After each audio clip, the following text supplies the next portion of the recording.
जय श्री राम। आज हम शनि देव या शनि ग्रह के बारे में विस्तार से चर्चा कर रहे हैं। वैदिक ज्योतिष में शनि देव को न्यायाधिकारी बोला गया है तथा इन्हें कर्मों का फलदाता भी कहा गया है।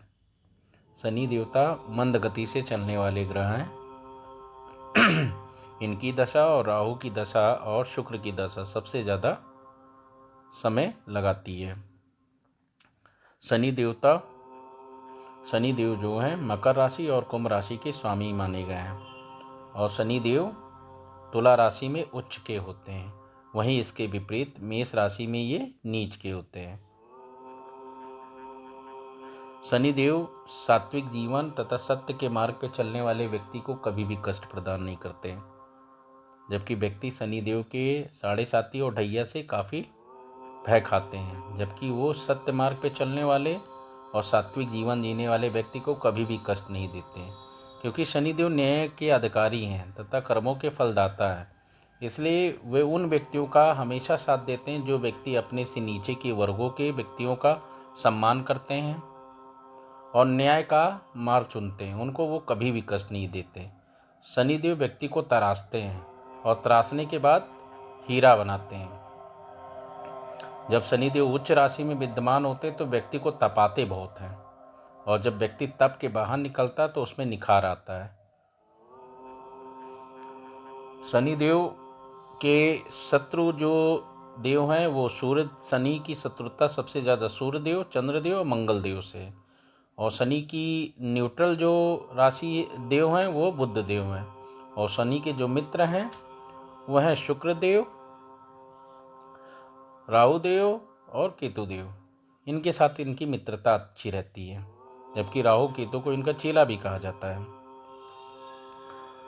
शनि देव जहाँ भी बैठते हैं वहाँ उन कार्यों में, उस घर से संबंधित कार्यों में हमेशा विलम्ब कराते हैं। यदि लग्न में शनि होता तो इंसान के जीवन में बहुत सारे संघर्षों के साथ सफलता प्राप्त होती है। सप्तम में शनि होता तो हर कार्य में विलम्ब देते हैं, पर विलम्ब के साथ परिणाम अच्छा प्रदान करते हैं। तो शनि के कारक तत्वों को यदि आदमी समझ के उसमें परिवर्तन लाता है और उनकी हिसाब से कार्य करता तो शनिदेव कभी किसी को पीड़ित नहीं करते, क्योंकि शनिदेव का काम है कर्म का फल देना। और जब भी शनिदेव की साढ़े साथी या ढैया आती है उस समय व्यक्ति के कर्मों के हिसाब से ही उसको प्रतिफल प्रदान होता है। और जब शनिदेव की साढ़े साथी का समय हो या ढैया का समय हो तो व्यक्ति को करना क्या चाहिए? सात्विक जीवन शैली जीना चाहिए। किसी भी दिखावे से उसे दूर रहना चाहिए। दूसरे व्यक्तियों पर दया का भाव रखना चाहिए। दूसरे व्यक्तियों से प्रेम से मिलना चाहिए,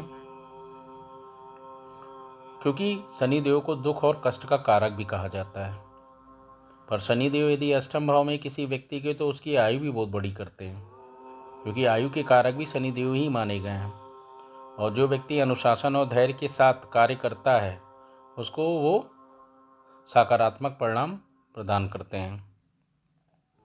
शनिदेव वैरागी के भी कारक कहे गए हैं। यदि शनिदेव के साथ केतु की युति जाए या शनिदेव अकेले हों, क्योंकि शनिदेव उदासीनता के कारक भी कहे जाते हैं।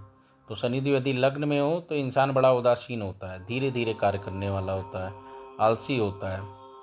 पर यदि वो अपने कर्मों की गति पे निरंतर परिवर्तन करता रहता है और सात्विक जीवन शैली के साथ, दया और प्रेम की भावना के साथ और सत्य मार्ग पर चलता है तो शनिदेव उसके जीवन में बड़े परिवर्तन लाते हैं। शनिदेव को वैदिक ज्योतिष में हड्डियों और नसों का कारक भी कहा गया है तथा ये पुरानी बीमारियों की ओर भी इंगित करते हैं। और शनि के कारक तत्व में शनिदेव के कारक तत्व में शनि लोहा तथा तेल तथा जमीन के नीचे पाए जाने वाली वस्तुओं के कारक हैं। शनिदेव एक ऐसे ग्रह हैं जो कठिन परिश्रम के बाद ही प्रतिफल प्रदान करते हैं। और शनिदेव के जब दशा चले या शनिदेव की साढ़े साथी का समय हो या शनिदेव के ढैया का समय हो तो व्यक्ति को सात्विक जीवन जीना चाहिए, व्यक्तियों पे दया दिखानी चाहिए और उन्हें शनिवार के दिन पीपल देव की पूजा करनी चाहिए। शाम के समय उन्हें पीपल देव के सामने सरसों के तेल का दिया या तिल के तेल का दिया अर्पित करना चाहिए, तो उनको कष्टों में न्यूनता आएगी। साथ ही साथ हनुमान की भक्ति करने वालों को शनिदेव कभी भी पीड़ित नहीं करते हैं। मैंने जहाँ तक कुंडलियों का अध्ययन किया उसमें मैंने देखा है, यदि मेष राशि में शनि है तो व्यक्ति के जीवन में उस घर से संबंधित पीड़ाएं ज़्यादा रहती हैं। तो व्यक्ति को करना क्या चाहिए? व्यक्ति को अपने मानसिक शक्ति पे विचार करना चाहिए। उसे किसी भी तरीके का गलत व्यवहार किसी के साथ नहीं करना चाहिए, ना ही गलत आचरण किसी के सामने प्रदर्शित करना चाहिए, क्योंकि जबकि नीच का शनि होता है वो इंसान को शातिर बनाता है। ऐसा इंसान धूर्तता जरूर करता है, और यदि वो इन दो तथ्यों पर विचार कर अच्छे कर्म करने लगे तो उनके नकारात्मक प्रभावों से बचता है। और जबकि मैंने आपको बताया ही कि शनि यदि उच्च राशि में होते तो इंसान को तपाते बहुत है, तपाने के बाद ही रिजल्ट देते हैं उच्च का, तब वो राजा भी बना सकते हैं। आज मैंने आप लोगों से शनि के मेन कारक तत्व के बारे में बात किया। शनि की 3 दृष्टियाँ होती हैं, तीसरी दृष्टि, 7वीं दृष्टि और 9वीं दृष्टि। ये तीसरी दृष्टि इनकी नीच की दृष्टि मानी जाती है, जहाँ पे ये सबसे ज़्यादा व्यक्ति को कष्ट प्रदान करते हैं। यदि हम शनि देव को सही से समझ लें और उनके कारक तत्व को सही से पहचान लें और उनके बताए हुए मार्ग का अनुसरण करें तो हमें इनके पीड़ाओं से मुक्ति मिल सकती है।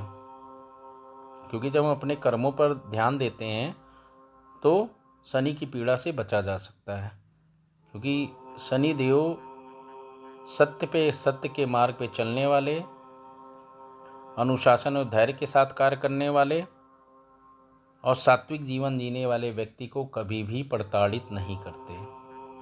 आज हमने आप लोगों से शनि देव के बारे में बात किया। नेक्स्ट वीडियो में हम आप लोगों से चंद्रदेव के बारे में बात करेंगे। धन्यवाद। जय श्री राम।